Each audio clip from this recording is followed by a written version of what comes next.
अरे हम तो फकीर आदमी हैं, झोला लेके चल पड़ेंगे जी। प्रभु श्री राम ने अपनी पत्नी के लिए 14 साल का वनवास झेला, लेकिन ये आदमी अपनी पत्नी को धोखा दे के कहता है कि हम प्रभु श्री राम के अवतार हैं। श्री राम जय श्री मोदी, श्री राम जय श्री मोदी। देखिए, इन पे हम कोई पर्सनल टिप्पणी करने नहीं आए हैं, बल्कि जो सच्चाई है वही बताने आए हैं। हम मानने को तैयार नहीं, हिंदू रिलीजन है, मानने को तैयार नहीं है। दिल्ली के बीजेपी कार्यालय में और बिहार बीजेपी के कार्यालय में ये व्यक्ति प्रस्ताव रखता है कि भगवान श्री नरेंद्र मोदी जी का मूर्ति बनना चाहिए, वो भी पटना में 5 एकड़ में बनना चाहिए और 112 करोड़ रुपए की लागत से बनना चाहिए।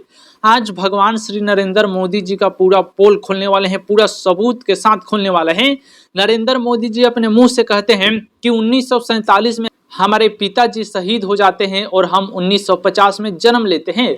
हम इस पे कोई पर्सनल टिप्पणी नहीं करेंगे, लेकिन जो पब्लिक का ओपिनियन आया है वही आप सभी को दिखाने वाले हैं।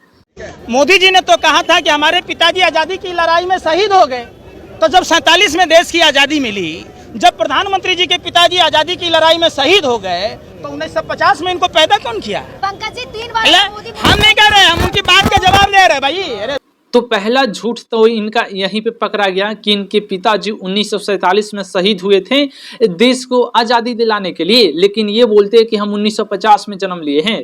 यानी इनके पिताजी 1950 तक जीवित थे, देश की आज़ादी के लिए नहीं लड़े थे, देश की आज़ादी के लिए शहीद नहीं हुए थे। ये तो खुद प्रूफ दे दिए कि हम 1950 में पैदा हुए हैं, हमारे पिताजी 1947 में ही शहीद हो गए थे। तो पहला झूठ आप सभी लोग इनका ये देख लीजिए। और रही बात प्रभु श्री राम के अवतार, तो हम आपको बता दे रहे हैं, प्रभु श्री राम ने अपनी पत्नी सीता जी के लिए 14 साल का वनवास झेला था। उनके लिए रावण का पूरा साम्राज्य मिटा दिया था, पूरा उनका खात्मा कर दिया था। और ये आदमी क्या, अपनी बहन बेटियों का बलात्कार होता है तो कुछ नहीं बोलते हैं, उस पर कोई अच्छा कानून नहीं बनाते हैं। क्या यही प्रभु श्री राम के अवतार हैं? हमारे देश में हर दिन 400 से ज्यादा रेप होता है, उस पे एक अच्छा कानून नहीं बनाते हैं। इनके नेता रेपिस्ट है, 400 से ज्यादा सांसदों पर बलात्कार का केस है, कोई कानून नहीं बनाते। और ये प्रभु श्री राम का अवतार हैं? प्रभु श्री राम वो हैं जो अपना सब कुछ त्याग दिए भला के लिए, लेकिन ये आदमी अपने सुख के लिए पूरे देश को ढकेल रहा है। क्या यही प्रभु श्री राम के अवतार हैं? जितने भी सनातनी लोग हैं वही जवाब दीजिएगा। हम सनातन विरोधी नहीं, बल्कि हम भी सनातनी, हम भी हिंदू हैं। सवाल जायज है, इसका जवाब दीजिएगा।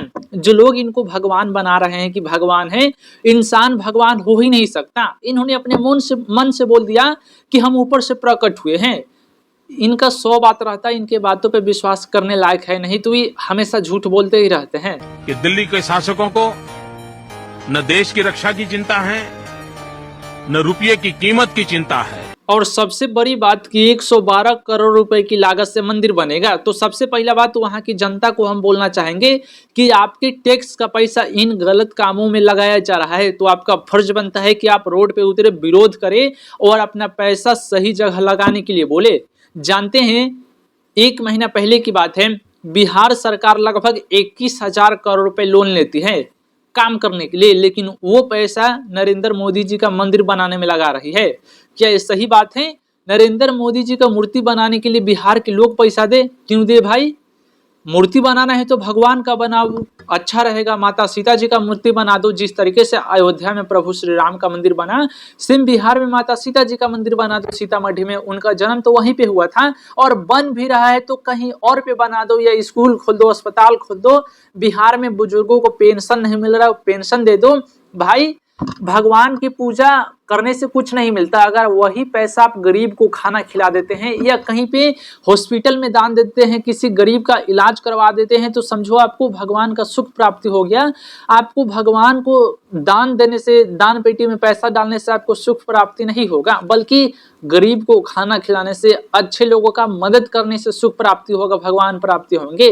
ये झूठ मूठ का अफवाह बात है कि हाँ भगवान के घर में जाओगे, दान करोगे तभी सुख शांति रहेगा। ये पूरी तरीके से गलत है, और ये इस देश के कुछ पाखंडी लोगों ने इसको पूरी तरीके से देश भर में फैला दिया है।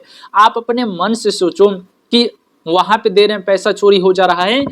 जितना आप दान देते हैं, आपको सुख तुरंत प्राप्ति नहीं होता है, लेकिन अगर आप किसी गरीब को खाना खिलाते हैं तो हाँ आपको लगता है कि मैंने आज जीवन में कुछ पहली बार अच्छा काम किया है। तो ये कामें करो ना, क्यों फालतू में पैसा वहां पे दान कर रहे हो जो पैसा चोरी हो जा रहा है। इतना भव्य मंदिर बनने जा रहा है, 112 करोड़ रुपए की लागत से ये मंदिर बनने जा रहा है। हाँ, मंदिर बनाने को लेकर एक अपडेट भी आ चुका है। ये जो राजन सिंह है जो अपने आप को किन्नर बोलता है, हम तो इसको छक्का ही बोलेंगे, इस सब का कोई इज्जत नहीं करना चाहिए। ये बताता है कि किन्नर समाज का हम लीडर है। ये डॉक्टर अपने आप को बोलता है। यही प्रस्ताव रखा था कि हम भगवान श्री नरेंद्र मोदी का मूर्ति बनाएंगे। किन्नर समाज के लोगों ने, लखनऊ दिल्ली के किन्नर समाज के लोगों ने इन पे एफआईआर दर्ज करा दिया है और इनको गिरफ्तार करने की भी मांग किया है कि ऐसे लोगों को गिरफ्तार किया जाए, ये किन्नर समाज को बदनामी कर रहे हैं। इंसान का मूर्ति बनाना एक पाप है, मंदिर बनाना पाप है। और किन्नर समाज को लगता है, किन्नर समाज तो बहुत ही जागरूक है, उनका अगर आशीर्वाद मिल जाए तो शायद आप जीवन में सफल भी हो सकते हैं। ऐसा बोला जाता है, ऐसा हुआ है कि नहीं ये हमको नहीं मालूम, पर बोला जाता है। तो किन्नर समाज के लोगों ने इस व्यक्ति के ऊपर, राजन सिंह के ऊपर लखनऊ में एफआईआर करवा दिया है और गिरफ्तारी की भी मांग किया है। और सरकार से मेरा निवेदन है कि ऐसे फालतू कामों में पैसा वेस्ट ना कीजिए, किसी इंसान का मूर्ति ना बनाइए, वही स्कूल कॉलेज यूनिवर्सिटियां बनाइए, अच्छा रहेगा। पर ऐसे लोगों का मूर्ति बनाना कहीं ना कहीं पाप है। रावण भी शर्माता होगा कि अरे हमसे भी बड़ा पापी कोई इंसान है इस दुनिया में। रावण शर्माता होगा भाई सच में, क्योंकि हमको तो मालूम ही है कि हमारे मोगली जी क्या है। बाकी ज्यादा कुछ नहीं बोलेंगे, आप अपनी राय बताइएगा और वीडियो को भी शेयर करिएगा।